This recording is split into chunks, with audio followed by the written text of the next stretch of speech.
جی السلام علیکم ورحمۃ اللہ وبرکاتہ شیخ. وعلیکم السلام ورحمۃ اللہ. جی ذرا ٹاپک سے ہٹ کے ہے شیخ, سوال پوچھ جی سکتی پوچھ ہوں کیا؟ سکتی. جی شیخ, دراصل یہ پوچھنا تھا کہ صلاۃ التسبیح کی نماز جو ہم پڑھتے ہیں تو وہ کیا ہے سنت سے ثابت ہے یا نہیں؟ صلاۃ جی التسبیح کے حوالے سے علماء کی دو رائے ہے.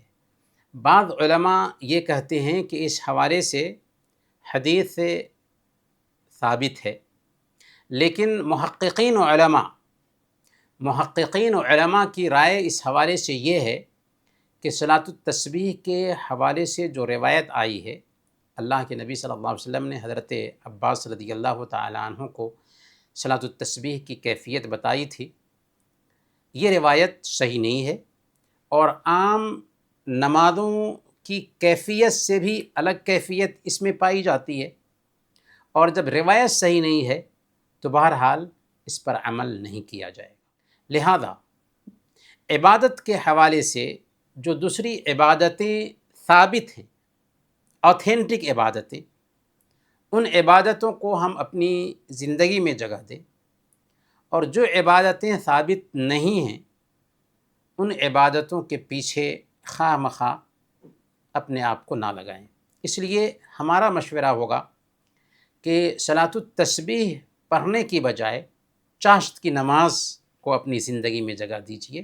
ڈیلی چاشت کی نماز پڑھنے کا اہتمام کریں، اس میں بہت برکت ہے. جی جزاک اللہ خیر. شیخ بارک اور اللہ. ایک سوال ہے, پوچھ سکتی ہوں؟ جی جی شیخ, یہ عورت اور مردوں کی نماز میں فرق ہے کیا؟ عورتوں اور مردوں کی نماز میں کوئی فرق نہیں. اللہ کے نبی صلی اللہ علیہ وسلم نے بیان فرمایا صلو کما رأیتمونی اصلی. صحیح بخاری کی یہ روایت ہے کہ ویسے ہی نماز ادا کرو جیسے تم نے ہمیں نماز ادا کرتے ہوئے دیکھا ہے. اللہ کے نبی صلی اللہ علیہ وسلم نے جیسے نماز ادا کرنے کا طریقہ سکھایا تھا، صحابہ نے ویسے ہی اسے یاد کیا، حفظ کیا اور تابعین تک پہنچایا، پھر انہوں نے بعد والوں تک پہنچایا، یہاں تک کہ وہ کیفیت، وہ طریقہ حدیث میں محفوظ شکل میں ہمارے پاس پہنچ گیا. اللہ کے نبی صلی اللہ علیہ وسلم کا جو نماز ادا کرنے کا بتایا ہوا طریقہ ہے، اس میں مرد اور عورت کی نمازوں میں کوئی فرق نہیں. فرق کیا ہے کہ جیسے عورتیں گھر میں نماز پڑھیں گی، مرد مسجد میں نماز ادا کریں گے. عورتوں کے پردہ کے حوالے سے تعلیمات الگ ہیں. عورتوں کے حوالے سے حکم ہے کہ عورتیں اگر مسجد میں ہیں تو اخیر صف میں ہوں گی، مرد سامنے والے صف میں ہوں گے. تو یہ تعلیمات جی ہیں، ورنہ الگ سے نماز میں اس کی کیفیت میں کوئی فرق نہیں. بہت شکریہ, جزاک اللہ بارک خیر اللہ. شیخ. السلام علیکم ورحمۃ اللہ وبرکاتہ. وعلیکم السلام ورحمۃ اللہ وبرکاتہ. جی سسٹر. شیخ, یہ سورہ یاسین, سورہ واقعہ, سورہ رحمن جو ہم دن میں پڑھتے تو یہ پڑھنا کیا صحیح ہے؟ سورہ یاسین کی فضیلت کے حوالے سے جتنی بھی روایتیں بیان کی جاتی ہیں وہ یا تو ضعیف ہیں یا موضوع ہیں، کوئی بھی صحیح روایت نہیں ہے. سورہ یاسین قرآن کا دل ہے، یہ روایت بھی ڈیمیج ہے.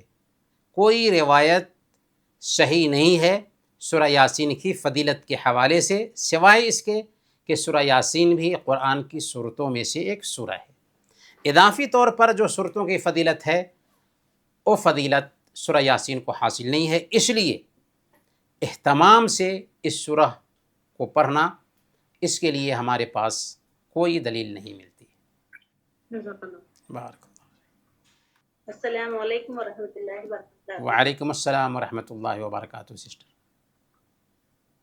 جی, فجر کی نماز کے بعد اشراق کا وقت ہوتا ہے نا, اس وقت تک صرف جانماز پر بیٹھ کر ہی پڑھنے سے حج اور عمرے کا ثواب ملے گا, یا پھر اب میں ایک ورکنگ وومن ہوں تو کوکنگ کرتی بھی, اذکار کرتی, صبح شام کے اذکار کرتی, اس کے بعد جا کر اشراق کی نماز پڑھنے سے وہ ثواب ملے گا یا نہیں؟ سب سے پہلے یہ بات نوٹ کیجئے کہ بعض علماء یہ کہتے ہیں کہ جو اجر رکھا گیا ہے حدیث میں, اس میں سنن ترمذی کی یہ روایت ہے, من صلی الفجر فی جماعت ثم قعد یذکر اللہ حتی تطلع الشمس ثم صلی رکعتین کانت لہ کاجر حجۃ وعمرۃ تامۃ تامۃ تامہ, کہ جو آدمی جماعت کے ساتھ فجر کی نماز ادا کرے اور بیٹھ کر کے ذکر میں لگا رہے یہاں تک کہ سورج طلوع ہونے کے بعد میں 2 رکعت نماز ادا کر لے تو اس کو ایک حج اور ایک عمرے کا مکمل ثواب ملتا ہے۔ تو یہ ثواب اس وقت ہے جب کہ ایک آدمی جماعت سے نماز ادا کرے، تو گویا کہ مردوں کو یہ ثواب ملے گا، بعض علماء کا یہ کہنا ہے۔ لیکن اس حوالے سے محققین علماء کی رائے یہ ہے کہ ایک عورت بھی اگر اپنے جائے نماز پر بیٹھ کر کے ذکر میں لگی رہتی ہے، فجر کی نماز پڑھنے کے بعد کسی کام میں مشغول نہیں ہوتی اور سورج نکل جاتا ہے، پھر 12-15 منٹ کے بعد 2 رکعت یہ ادا کر لیتی ہے، تو اس کو بھی اس کا اجر اور ثواب ملے گا انشاءاللہ۔ لیکن اگر ایک بہن یہ نماز فجر کی نماز پڑھ لی تھی اور اس کے بعد اپنے کاموں میں لگ گئی، تو چاشت کی نماز کا اضافی جو اجر ہے وہ تو ملے گا، لیکن یہ اجر نہیں ملے گا اگر دوسرے کام میں لگ جاتی ہے تو، بلکہ اس کو خود کو فارغ کرنا ہوگا ذکر کے لیے اور ذکر میں لگی رہنا ہوگا، تب ہی اس کو یہ حج اور عمرہ کا ثواب ملے گا۔